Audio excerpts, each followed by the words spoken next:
I'm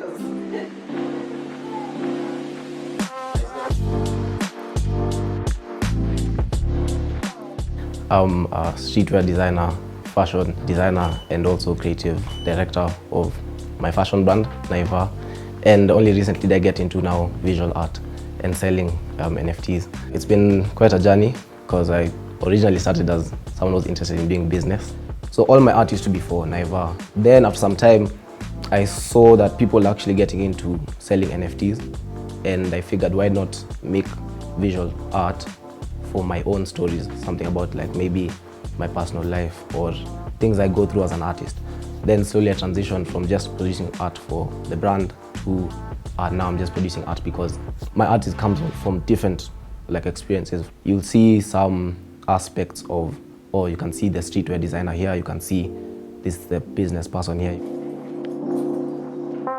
I went to the University of Manchester, so I've been able to apply some of the things I learned in my degree in our business and even the art space. But a lot of it has just been communication, learning to communicate with people from different cultures. Another thing I can say inspired me is for fashion, like even us seeing growing up, you don't see that many black people at the forefront of fashion campaigns. So for me, you'll notice so many of the symbols I use glorifying black people, so you'll see a crown on my work. It's a chance for me to switch the narrative.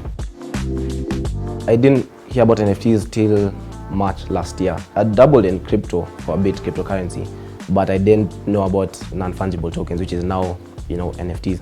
The biggest motivation was seeing that other people are making money through digital art.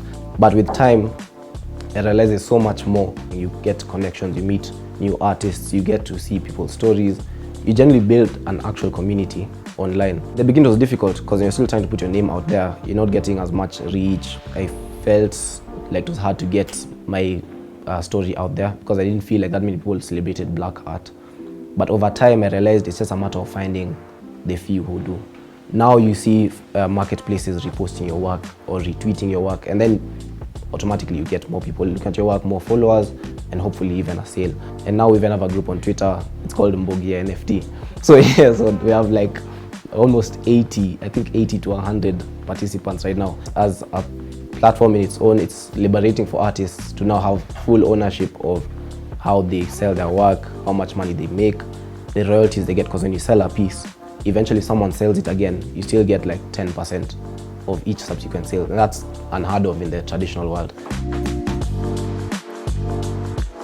Only recently did I get commissioned by a collective called Afrofuture DAO. It's run by the Mohammed Amin Foundation. They chose 5 artists from Africa, and I was fortunate enough to be chosen as one of them. And through that, now you see automatically people now see your name all over the place and you start getting more opportunities. Since August last year, I've been able to make sales up to 1 Ethereum. 1 Ethereum at the time, which was September, was around $3,200. And I prefer to keep it in Ethereum because that way Ethereum can go up in value. From the beginning till the point I made the sale, it was just 5 months of me posting work, putting it in comments, sending it everywhere. The moment you sell a piece online, first it's a global market. And then someone else can see this piece and think it's worth $6,000 when you only thought you can make 20K.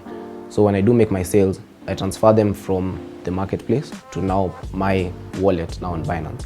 Then you can either choose to invest in other currencies or do the P2P transaction, which is done through M-Pesa, where you can just sell your Ethereum to someone and then they pay you. You'll definitely make much more from NFTs than from the traditional setup right now. We had social media, that was Web 2. Web 3 is now the metaverse. So it's like we're entering this new age where first we have most of our ownership, almost full ownership of your digital assets.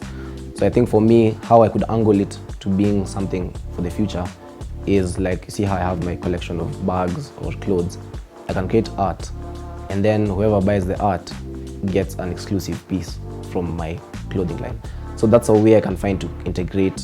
And there's so many other ways of integrating NFTs into the physical kind of marketplace.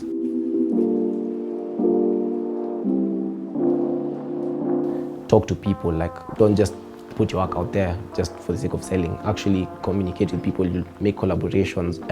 Another thing is it opens you up to a global market. So I think I'd recommend, especially Kenyan artists, because the amount of talent in Kenya is unbelievable, especially people who do fine art, sculptures.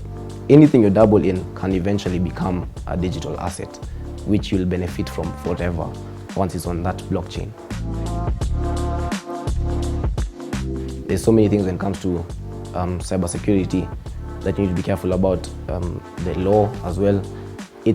You need to look at everything other than the money when you're beginning, because it's gonna get very frustrating if you're there for the money and then for the first 3, 4, 5 months you don't make any sales. So you'll end up quitting when really it's just been an avenue for you to express yourself. So that's the biggest advice I can give.